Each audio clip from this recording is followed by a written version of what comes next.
Bom dia. Hoje nós estamos realizando a missão 49, organizada pelo Habitat Marte, e teremos, então, em 4 de setembro de 2020, a apresentação de Davi Souza e Sara Campos sobre o Centro de Energia. Boa sorte, Davi e Sara, aí na apresentação de vocês. Obrigado, professor Júlio. Bom dia, pessoal. Vocês conseguem ver a tela? Só saber se está ok mesmo. Dá para ver? Sim, está visto. Tranquilo. Ótimo. Então, eu e Sara ficamos responsáveis pelo Centro de Energia, né? E a gente vai estar apresentando algumas considerações que a gente fez. A apresentação vai ser dividida, assim como aconteceu com a apresentação do professor Júlio, né, sobre a estação principal. E a gente vai dividir alguns tópicos e eu vou estar apresentando primeiro alguns e os demais vão ficar a encargo de Sara. Esses serão os tópicos abordados, solicitados, né, durante a apresentação. Como eu disse, alguns eu vou estar apresentando aqui e os demais vão ficar para a segunda parte da nossa apresentação. Bom, em relação às considerações iniciais, eu gosto de usar bastante essa imagem, né? Que ela não só serve como a questão eu usava nas apresentações sobre a estufa, mas ela não serve só na perspectiva da estufa, ela serve para a questão do habitat como um todo, né? A gente está tratando do habitat em Marte, então a gente precisa considerar aí essa pirâmide aí de relevância aí, eu trago desse artigo.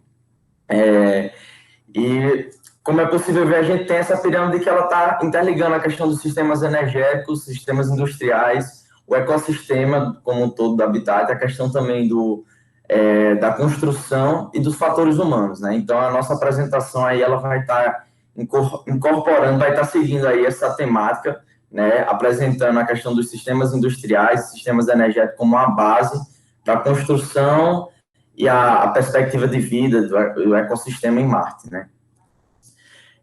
Trazendo aqui a apresentação do IASH, né, da missão 47, que ele propõe esse design aí para nosso habitat em Marte, né? E eu apresento a questão do Power Station, né, o centro de energia.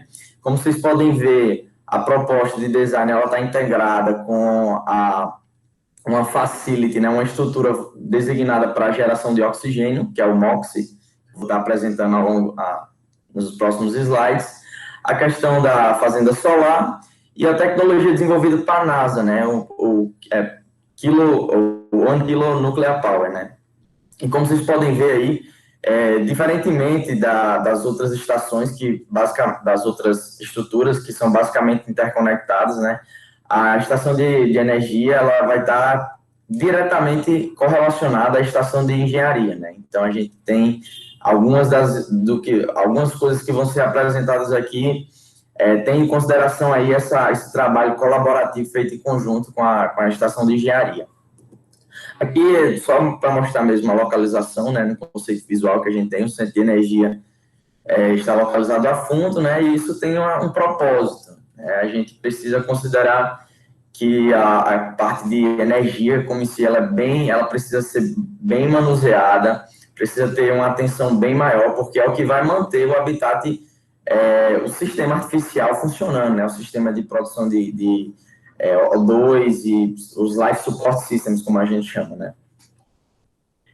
Em relação à quantidade de astronautas e os deveres, né, a proposta são 2 vagas principais nessa estrutura, e seria do gestor de energia, que ele seria um profissional técnico responsável por conduzir as atividades práticas, né, conscientização voltada para a questão dos sistemas elétricos, fazer a sistematização da rede, né, entender cada ponto, cada conexão, onde é que está a distribuição das cargas, os quadros e por aí vai.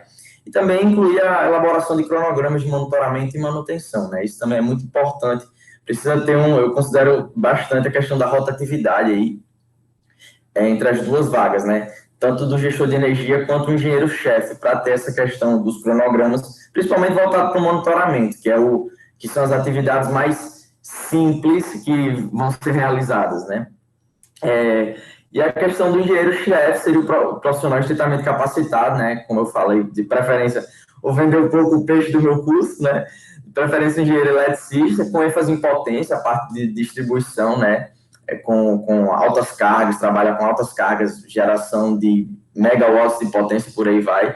Parte de eletrônica, principalmente eletrônica de potência, voltada para a otimização de sistemas eletroeletrônicos. Então, é a parte de controle e automação, né? Como eu falo aí, a parte do monitoramento, a gente vai ter uma perspectiva também voltada para a automação nessa estrutura. E assim, ele seria o responsável para conduzir as atividades in situ, né? E quando eu digo in situ, seria em todo o habitat, né?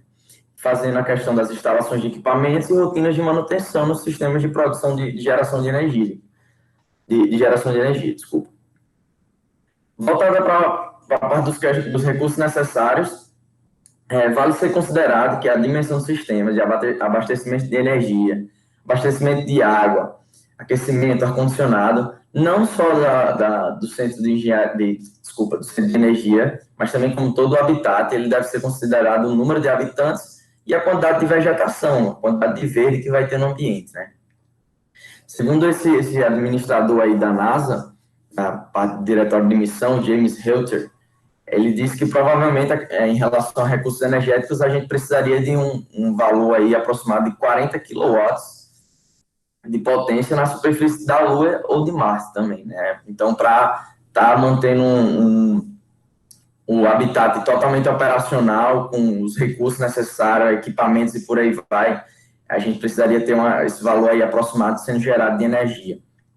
E recursos hídricos e de consumo, né, em relação a alimentos, a gente considera aí um aproximado de 2 kg de alimento por dia por astronauta, essa média aí, teremos em uma semana 14 quilogramas, e em relação à água, considerando também um valor de 3 litros de água por dia, em uma semana a gente teria um consumo de 21 litros por cada pessoa.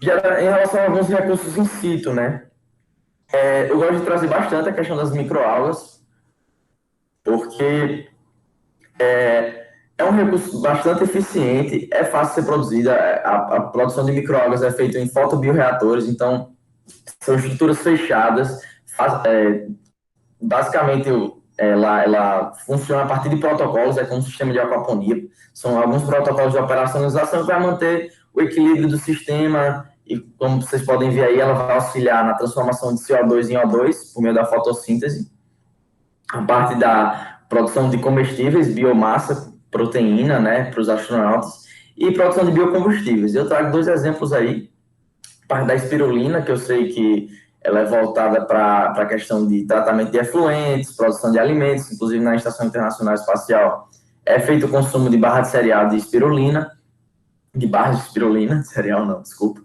E essa outra alga aí, Nanochlorofis, eu vi, achei bastante interessante, por isso que eu trouxe ela, que a gente sabe que a superfície de Marte é 95% de CO2, então essa alga aí, e para algumas algas essa grande quantidade de CO2 pode acabar sendo prejudicial. E essa bactéria aí, essa microalga aí, foi introduzido uma enzima nela que permitiu que ela fosse mais resistente a essa questão das grandes quantidades de CO2 e estaria permitindo a geração de O2 aí, né? Então, é uma coisa bastante útil, considerando a geração de energia para estar auxiliando também no MOX, né? E uma outra geração de recursos, a gente traz a parte de biomanufatura em si. A gente tem essa fibra ótica baseada em agarose, que é um outro tipo de alga, que é comestível, biocompatível, biodegradável. Como vocês podem ver aí alguns exemplos de aplicação, pode ser usado em vivo para imaginamento de estruturas corporais, entrega localizada de luz para fototerapia e optogenética, né? E também parte de entrega de medicamentos. Inclusive, as referências estão no final dos slides da apresentação. Mas em relação à questão da parte de geração de oxigênio, a gente tem um MOX, né? Entre os recursos a gente tem a produção de oxigênio, combustíveis, também circuitos alimentadores, a parte de otimização da rede para reduzir os custos de consumo, né? Isso também é muito importante, até porque recurso financeiro aí é o que vai estar mais envolvido na missão a Marte, né? A gente tem o MOX, que foi esse é um protótipo do MOX, vale salientar, que ele foi mandado agora, recentemente, no Perseverance, né, na missão Mars 2020, e a ideia dele apresentar aqui melhor, a ideia dele é a caracterização do tamanho e morfologia da poeira atmosférica de Marte, que a gente sabe que a poeira é muito, não, é muito densa, se não me engano, é pouco densa, acho que é pouco densa, eu acho. A atmosfera é pouco densa, mas a poeira, ela acaba tendo efeitos que podem prejudicar os astronautas em si, os sistemas também de operação, né? E verificar também os efeitos na operação do sistema de superfície, né? Então, a gente considera aí que teria agregado o centro de energia, teria os painéis solares, o 1 quilo também, e por isso, assim, precisa entender um pouco essa questão da poeira atmosférica de Marte. E um outro recurso aí do MOX é produzir oxigênio molecular 2 a partir de dióxido de carbono da atmosfera, né? Então, aí, traz aí o processo, nessa imagem mostra o processo aí do MOX, e é basicamente, como eu apresentei, a questão do que a alga faz, né? Então, a gente tem a parte bio da coisa e a parte realmente tecnológica da coisa. Então, a ideia é integrar esses sistemas e tá produzindo. Eu defendo muito, a Sarah vai estar apresentando aí a parte de geração alternativa de energia, né? Recursos alternativos para gerar energia. Então, assim, é importante ter não só uma forma de direcionar algum recurso, nesse caso aí o oxigênio, né? Então, a gente teria 2 sistemas, a integração das algas com o MOX, para estar gerando oxigênio do habitat como um todo. Em relação às tecnologias, né, a gente tem a parte da fazenda solar, e eu trago aí algumas soluções interessantes que podem ser aplicadas, né? Vale salientar para uma estrutura, seria muito interessante essa parte do Build Integrated, né, que é integrar.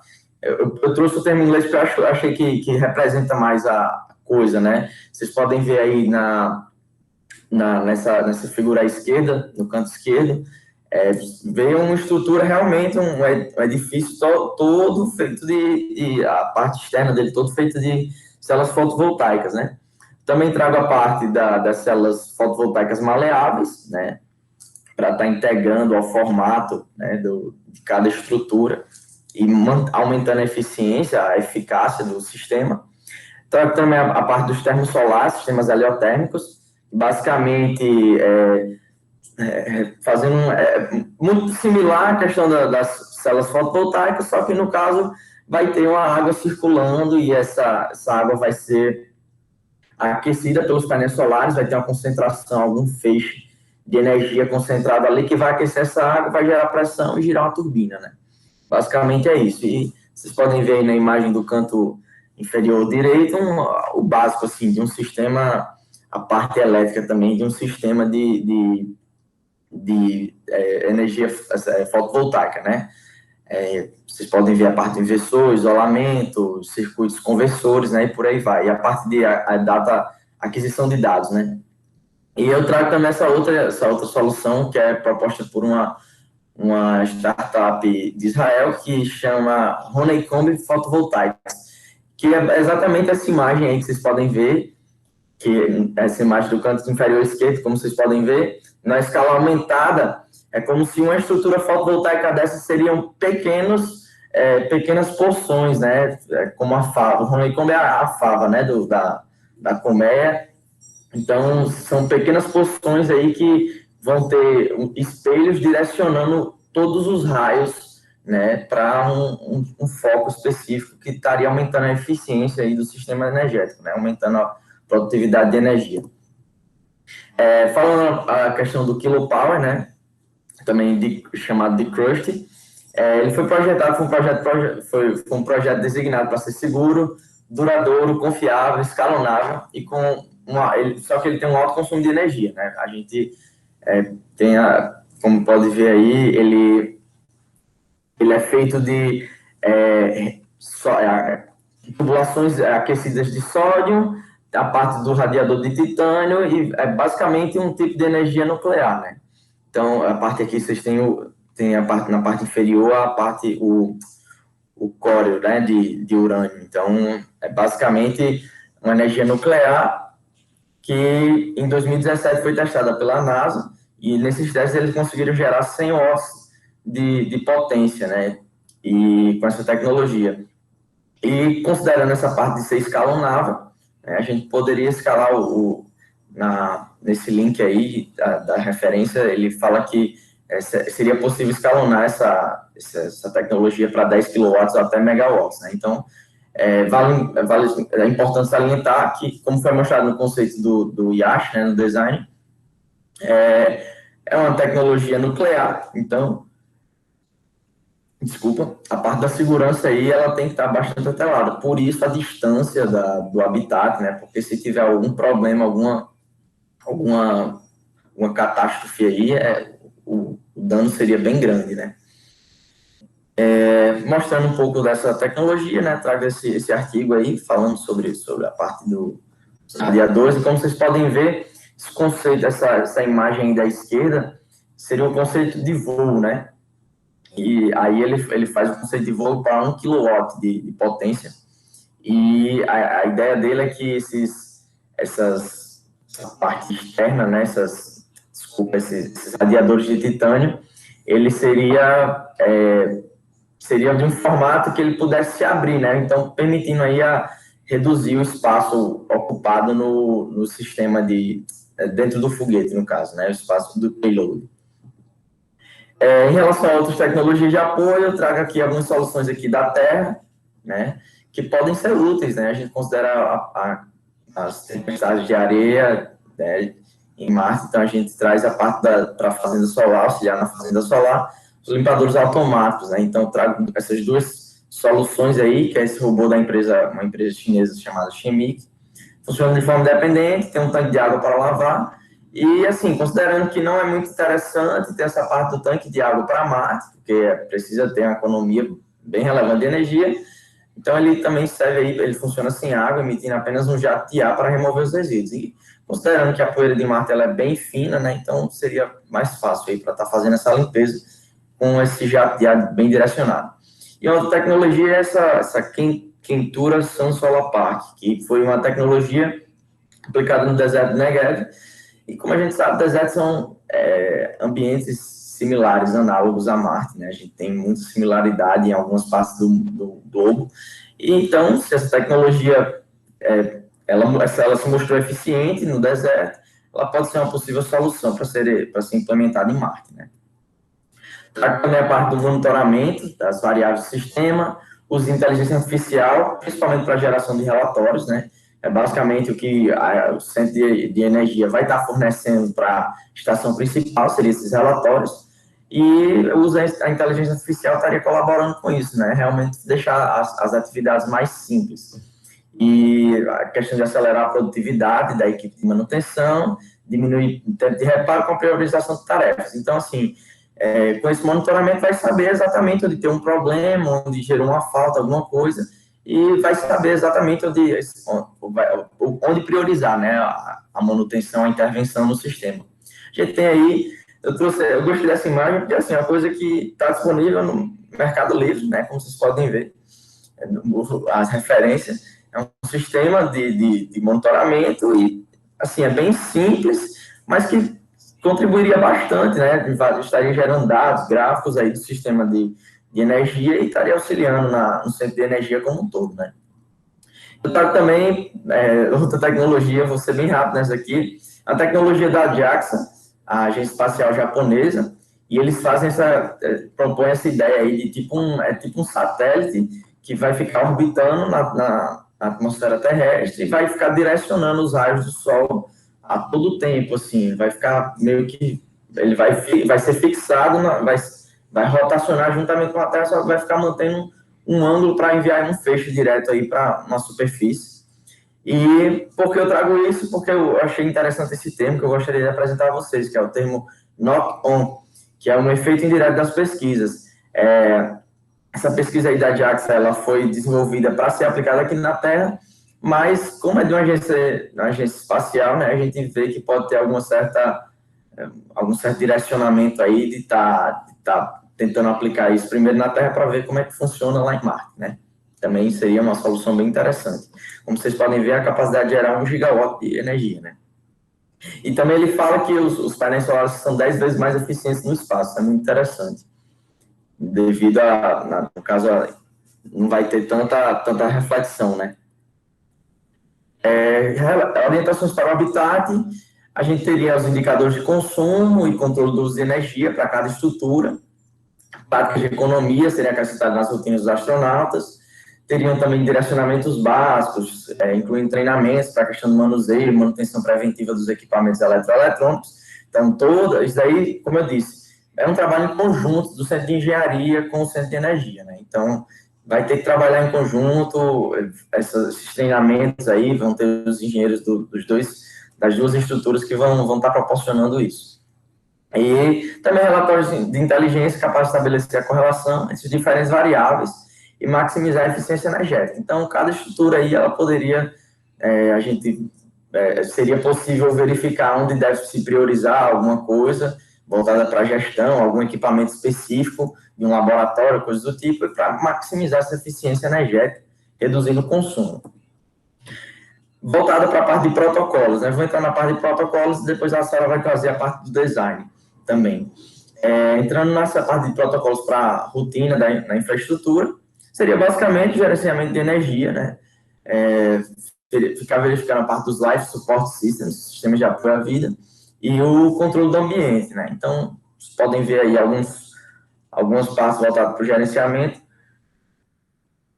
Teria a parte de automação e controle de cargas. Isso aqui é uma aplicação terrestre, né? Mas a gente pode estar expandindo para, no caso de Marte, parte do ar-condicionado, iluminação, ou aquecedores também, né? E os outros sistemas de apoio à vida e o banco de capacitores, né? A gente também considera-se que vão ter cargas capacitivas aí, cargas reativas, né? Aumentando o fator de potência, um termo bem técnico, mas que isso daí iria diminuir a eficiência dos sistemas, dos motores e por aí vai, né? Então, é muito importante essa parte de automação e controle de cargas.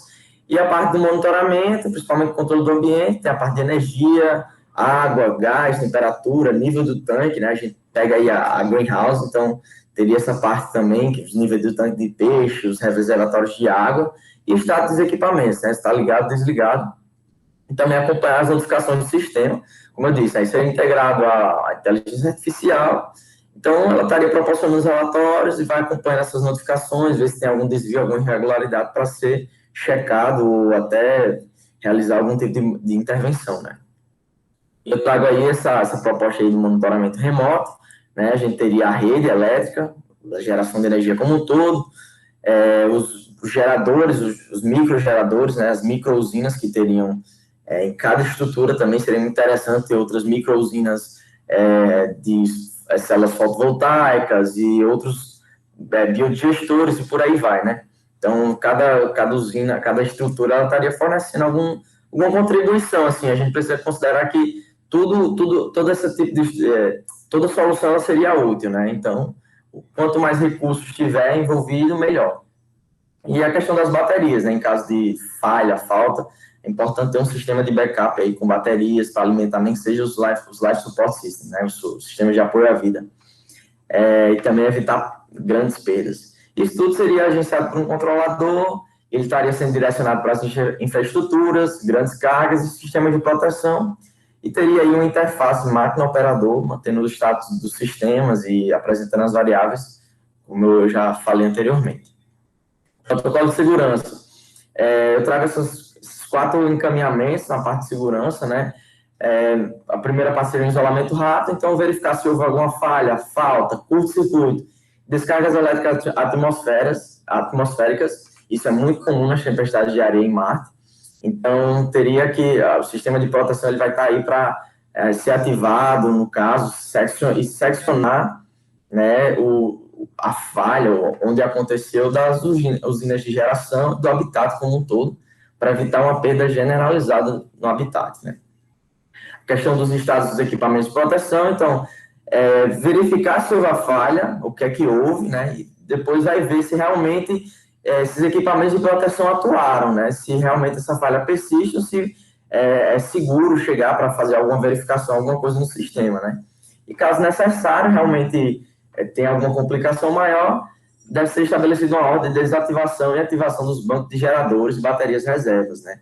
Então, seria como eu disse, seria seccionado esse sistema, ele seria isolado, essa falha, esse problema seria isolado, e o habitat ele se manteria com as microgerações e baterias, e enquanto realizaria, no caso, a parte 3, né, protocolo, a rotina 3, seria a recuperação. Então, a partir do momento que tenta ver o que é que aconteceu, entende o que aconteceu, aquilo, verifica se o equipamento de proteção funcionou, se não funcionou, se ainda persiste, realmente precisa conduzir algum tipo de atividade extraveicular, por exemplo, o caso de um kilopower que está no lado externo, o MOX ou a parte das fazendas solares, seria conduzida uma atividade extraveicular para monitorar e avaliar o local afetado, né? Ver o que é que pode estar acontecendo, se houve alguma falha aí, e onde houve essa falha.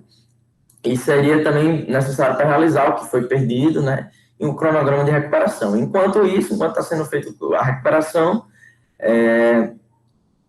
orienta-se para todo o habitat, né, que a manutenção está sendo feita e o reparo está sendo feito o reparo dos recursos energéticos. Aí, para o pessoal ficar ciente, assim, algum experimento específico, alguma coisa assim que deva ter mais atenção, para saber fazer uma gestão mais direcionada a cada equipamento, coisa do tipo. Em cada estrutura, isso, no caso. Protocolos de ocupação. Para o centro de engenharia, como eu disse no início da minha apresentação, eu cito que a parte do centro de energia, ele teria que ter um monitoramento bem regrado, né? Então, por isso o primeiro tópico que eu boto aí é o revezamento das rotinas de monitoramento. Então, os astronautas, eles teriam, os dois principalmente, né, teriam que ficar revezando para ter aquele monitoramento completo. Claro que isso pode ser integrado à questão do IoT, né, usar um celular, algum tablet, alguma coisa para estar fazendo monitoramento remoto, mas que precisa ter alguém ali próximo para estar acompanhando mesmo todo o sistema. Então, essas práticas aí de ocupação e entretenimento, eu acho que não se direciona muito para o centro de energia, né? Seria mais, assim, como eu botei, práticas de socialização, seria só uma dupla aí, então faz alguma coisa voltada para socialização, algo mais relacionado a relaxamento, né? A gente também sabe que o povo diz que engenheiro não sabe socializar muito bem, alguns, né? Então, assim, a gente já deixa ali no cantinho deles, fazendo os trabalhos deles específicos, mas também fazer a prática de socialização, né? E outras atividades operacionais da estrutura, envolvendo cultivo de alimentos, né? A microgeração de energia, microgeração de alimentos, e a interação com as plantas, que também é muito importante, voltada para o bem-estar mental dos astronautas. Voltada para a parte de microprodução de alimentos, essa daí é uma imagem que eu uso na minha apresentação sobre a estufa, e seria realmente a entrega da estufa para as outras estações, né, para as outras estruturas. Então, seria basicamente isso que a Greenhouse ela estaria fornecendo aí, voltada para a parte de protocolos, as rotinas e as atividades, né, voltada para a gestão, manutenção, práticas de reciclagem, parte de colheita e processamento dos alimentos, voltada também para a parte de análise, diagnóstico, parte da circularidade do sistema, e isso seriam pequenos módulos de cultivo, né, em cada estação. Então, seria interpretado aí nesses protocolos a parte da logística de alimentos, como é que seria gerido esses alimentos na estrutura, a gestão e prevenção de riscos no sistema, está tendo perdas também, isso é muito importante, relatório de acompanhamento e gestão dos resíduos, né. E protocolos para impressão 3D, como eu disse, volto a repetir, tem que ter um trabalho cooperativo, colaborativo, ligado diretamente ao centro de engenharia. Eu acredito que essa parte da impressão 3D seria mais interessante deixar para o centro de engenharia e realmente, assim, só seria mais a demanda do centro de energia e estaria colaborando nesses projetos, essas coisas. Aí eu coloco a parte de ecodispositivos, dispositivos eletrônicos orgânicos, existe uma tecnologia chamada orgânico fotovoltaicos, que seriam células solares também, são maleáveis e são feitas de material orgânico, também é uma solução bem interessante que pode estar sendo desenvolvida, né? Também a parte de cobertura, abrigo de equipamentos, fazer a parte de quadros gerais, essas coisas aí, acho que a impressora 3D seria a melhor alternativa para estar usando menos recursos possível. Parte também de condutores, né, e junções, conectores, essas coisas aí também, eu acredito que pode ser feito pela parte da impressão 3D. Esses são alguns vídeos, né, São vídeos bem rápidos, não vou passar nenhum, né, mas deixo aqui a recomendação para vocês. Esse primeiro é a parte do Solar, que é a fotovoltaica, né, a célula fotovoltaica em formato de colmeia. O segundo vídeo é a parte do Kilopower, o terceiro é a parte do Moxie, e o quarto é a parte dos robôs de limpeza dos painéis solares, né? Essas são as referências, e agora eu passo a palavra para a Sara, para ela continuar a apresentação e apresentar os tópicos restantes. Valeu, pessoal. Muito obrigado pela atenção. Olá. Estão me ouvindo? Sim. Certo. Eu vou apresentar aqui meus slides, que infelizmente não ficaram com os recursos visuais que eu tinha colocado inicialmente, mas tá com os tópicos e vou tentar fazer a apresentação. Só um minuto.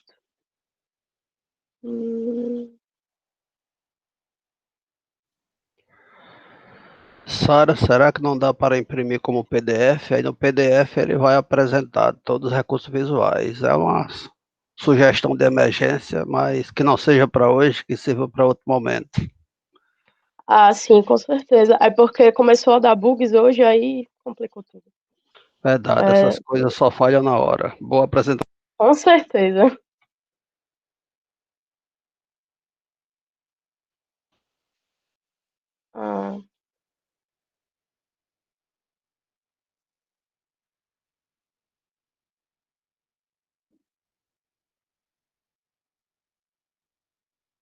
Estão aparecendo? Ainda não, Sara.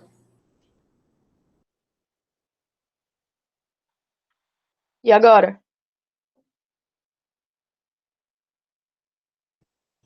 Tá aparecendo? Aqui não. Não? Ah, meu Deus. Só um minuto.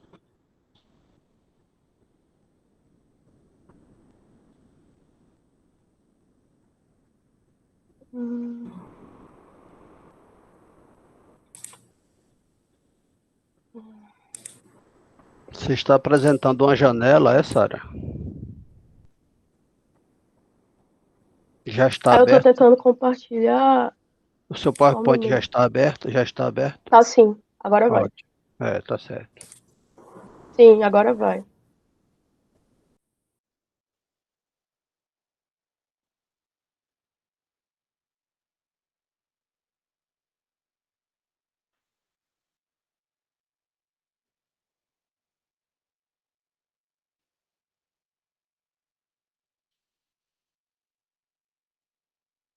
Não. Agora tá aparecendo? Ainda não, Sara. Não? Ah, meu Deus. Quando você está apresentando, você está colocando todas essas janelas? Ah, só uma. Então, põe todas, porque às